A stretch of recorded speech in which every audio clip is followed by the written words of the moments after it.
All right, I'm sure a lot of people are going to be interested in this one.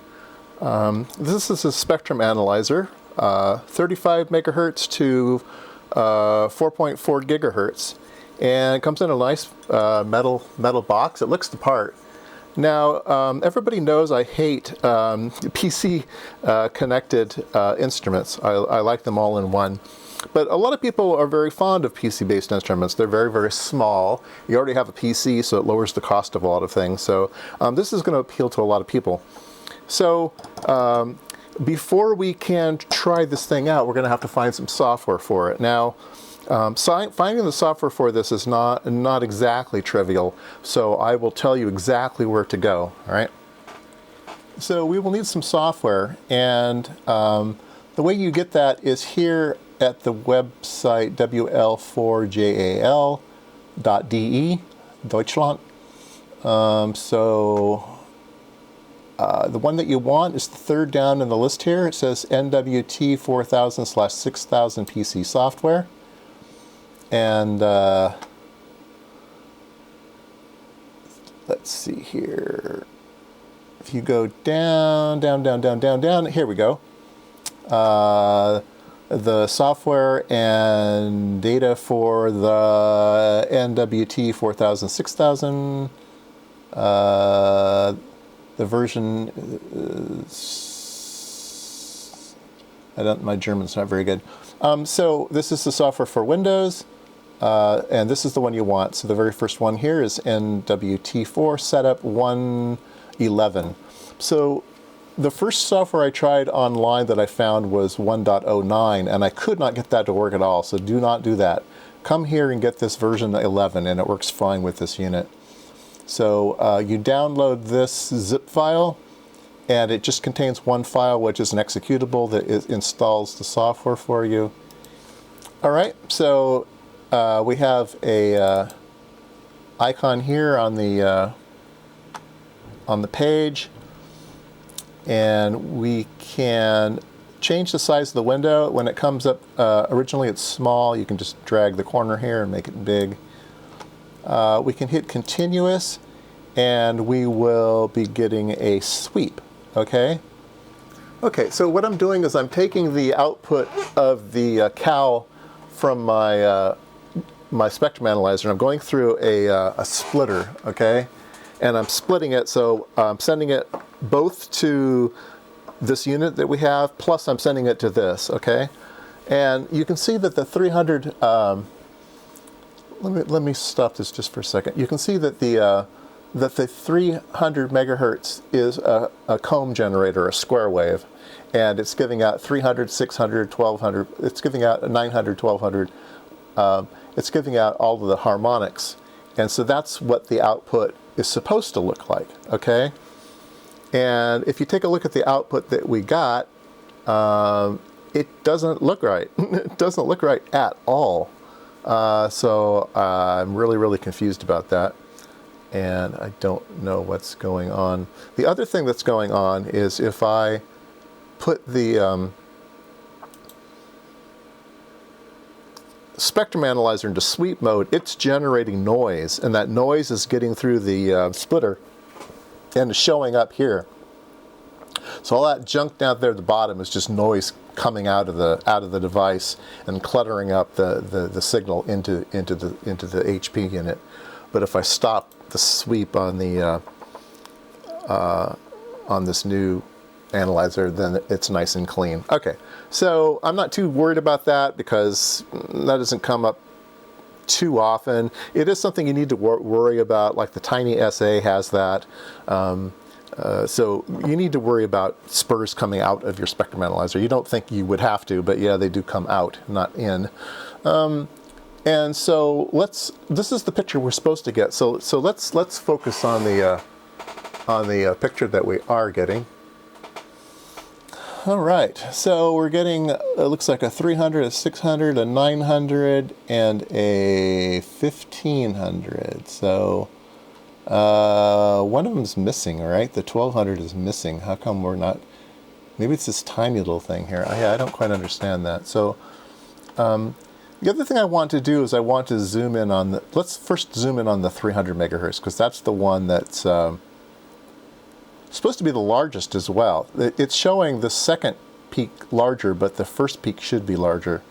So let's start our sweep at 290, and we'll stop our sweep at 310.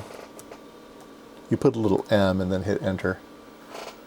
All right, oops, 3.3. I want 310 megahertz. There we go. Okay, so let's do continuous here. So this is very disturbing as well. This analyzer is showing a notch in the signal that is not there. It is not there. So yeah, so that is definitely worrisome. Let's take a look. So this is measuring around -5 dBm, something like that. Let's go look at the 600 one. We'll do 590. Oops. 590 megahertz to 610 megahertz. 610 megahertz. All right, let's take a look at that. This one has the funny little spike there, and it is down to -10 dBm. So if you zoom in on them, the powers are right. But if we zoom out, the powers were wrong. So it's like it's skipping.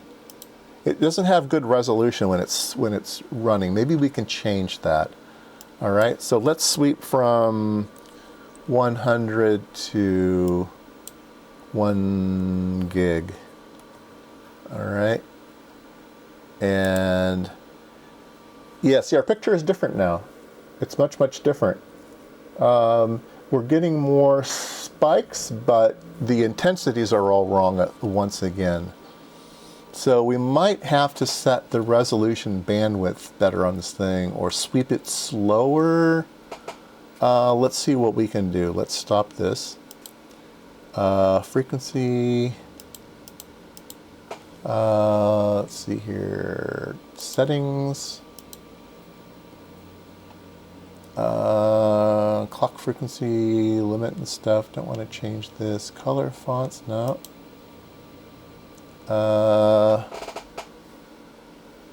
See, I think this spectrum analyzer is going to have a fixed resolution bandwidth.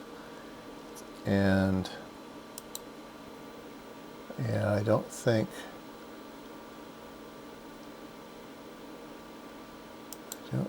we're going to be able to change much. All right, save, setup, info, trace load, trace save, trace frequency markers, load. Yeah, info. Yeah, we know this. All right.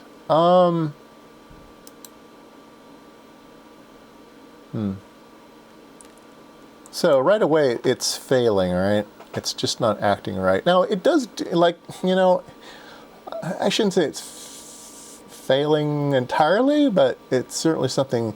It's not going to, if you had this and you had nothing to compare it to, that's when you're going to get in trouble, because you're going to look at this and you're going to believe it. You don't have any other instrument to register it against and say, oh yeah, it really, these spikes in here aren't real, right? These aren't real. These things right here at 400, 500, yeah, those aren't real. Those are internal spikes. So it doesn't do a good job of removing its own, getting out of its own way. Yeah, there's a whole bunch of harmonic spurs and stuff in here and weird stuff. So unfortunately, and if you zoom in, then it's wrong as well. It's giving us a strange negative spike, right? So let's go ahead and look at another signal. Let's go ahead and look at let's see here. How can we do this? Steps. Oh, we can do. Oh, here we go. We can do more steps. So let's do 4,000. Well, let's do 4,000 steps. Oh, well, 2,000. Let us do 2,000 steps. So let's see if it sweeps slow. Uh-oh, no data. Uh,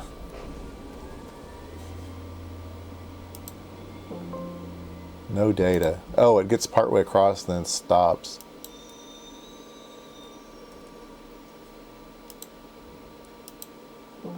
Yeah. So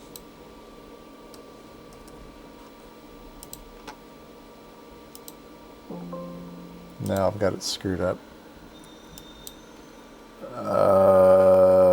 500 megahertz. Okay, let's do continuous. Maybe I was just doing it funny. Let's see if I can do 1,000 steps. And continuous. Oh, there we go. It will do that. Okay, so I just had it set up funny. It's still wrong though, right? All these extra spurs down here at 200, 250. Yeah, it's just not right. Okay, so ignoring that, let's see if it can actually look at modulation. That's always my real test, is whether this thing will look at modulation correctly or not. So let's assume we're going to look at a. Let's stop this.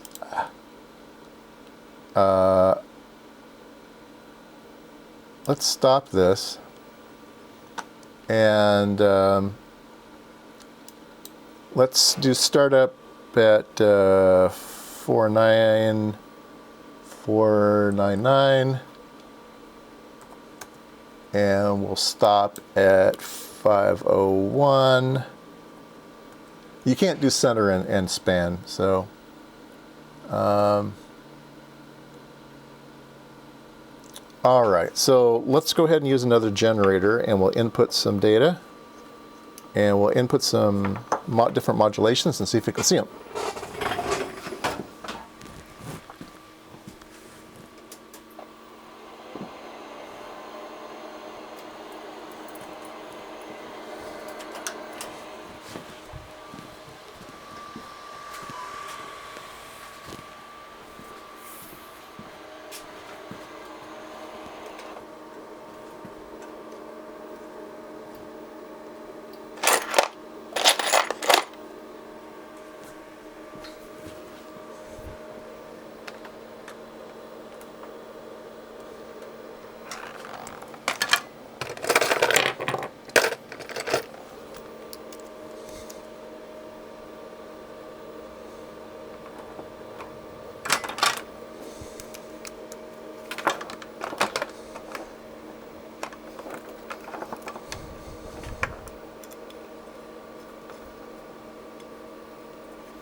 All right, so I have 500 megahertz with 10 kilohertz AM modulation 50%, and we seeing this big blob of stuff, which is just completely wrong. So the resolution bandwidth of this spectrum analyzer is very, very poor. So how close can we get here? Start at 4999.5 and 500.5 megahertz and continuous. Whoa, there we go. Yeah, complete fail. Complete and utter fail. Let's go back out big so we can see exactly what the resolution bandwidth is. 495 to 505. Continuous. Oops. Yeah, there we go. So the resolution bandwidth is about a megahertz. That's my guess. Yeah. So resolution bandwidth of megahertz. So you're not going to be able to look at any type of modulation. And really the only thing the spectrum analyzer will be useful for is whether there's a signal present or not. And you'll need to pay a lot of attention to the internal spurs that the spectrum analyzer generates. So yeah, I don't think I can recommend this for anybody. So now it does have the capability of being a function generator. So let's stop this and let's go over here to the VFO section. So we can output things. So let's try that. All right, so there's two tabs here. We were on the spectrum analyzer, and if we hit the VFO tab, we're now outputting signals. So there's an input connector and an output connector. So the output connector is going into the spectrum analyzer, the HP spectrum analyzer. So I have it set to 3. What do I have it set to? 300 megahertz. So let's have it set to 500 megahertz. 4, 5. So obviously it's a square wave. Okay. So let's do a peak search, and let's zoom in on that. Let's see exactly what it's measuring. It is measuring 500.003 megahertz, so very accurate. It does have some AM sidebands on it, but okay, it's okay. There is no way to add modulation. It is just a VFO, and